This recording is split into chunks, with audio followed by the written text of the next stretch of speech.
റഫയിൽ Palestine അഭയാർത്ഥികളുടെ തമ്പുകൾക്കുമേൽ ബോംബിട്ട് 45 പേരെ കൂട്ടക്കൊല ചെയ്ത ഇസ്രായേൽ സേനയ്ക്കെതിരെ ലോകമാകെ രോഷം പുകയുമ്പോഴും ഇസ്രായേലിനെ പിന്തുണയ്ക്കുക തന്നെയാണ് അമേരിക്ക.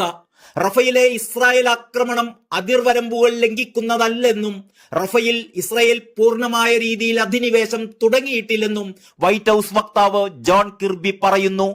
അഭയാർത്ഥി ക്യാമ്പുകളിൽ ഇസ്രായേൽ നടത്തിയ ആക്രമണം ഹൃദയഭേദകവും ഭയാനകവുമാണ്. ഈ സംഘർഷത്തിന്റെ ഭാഗമായി നിരപരാധിയായ ഒരാളുടെ പോലും ജീവൻ പൊലിയരുത് എന്നാണ് US ആഗ്രഹിക്കുന്നത്.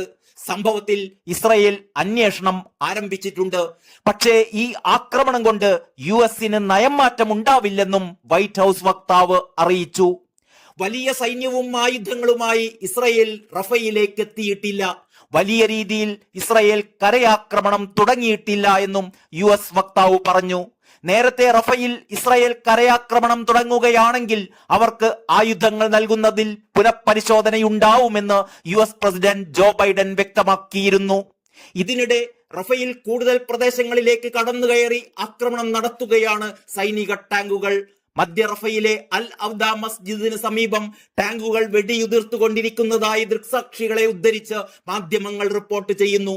എന്നാൽ ഇത് സംബന്ധിച്ച് ഇസ്രായേൽ സേന ഔദ്യോഗികമായി ഇതുവരെ പ്രതികരിച്ചിട്ടില്ല. റഫാക്ക് സമീപമുള്ള ടെൻ ക്യാമ്പിലേക്ക് ഞായറാഴ്ച നടത്തിയ ആക്രമണം മുതിർന്ന ഹമാസ് ഭീകരർ താമസിക്കുന്ന കോമ്പൗണ്ടിനെതിരെ മുൻകൂട്ടി ആസൂത്രണം ചെയ്ത് നടപ്പാക്കിയ ആക്രമണമായിരുന്നു എന്നും അതിന്റെ ഫലമായി തീ പടർന്നത് അപ്രതീക്ഷിതമായിരുന്നു എന്നും ഇസ്രായേലി സൈനിക വക്താവ് പറഞ്ഞു.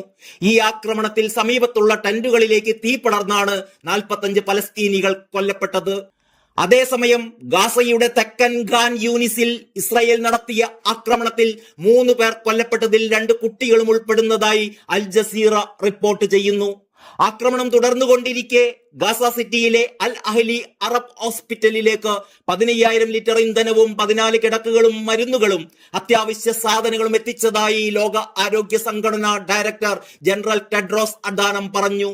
1500 ആളുകളുടെ ആവശ്യങ്ങൾ നിറവേറ്റാൻ ഇത് മതിയാകുമെന്നും അദ്ദേഹം എക്സിൽ പോസ്റ്റ് ചെയ്തു.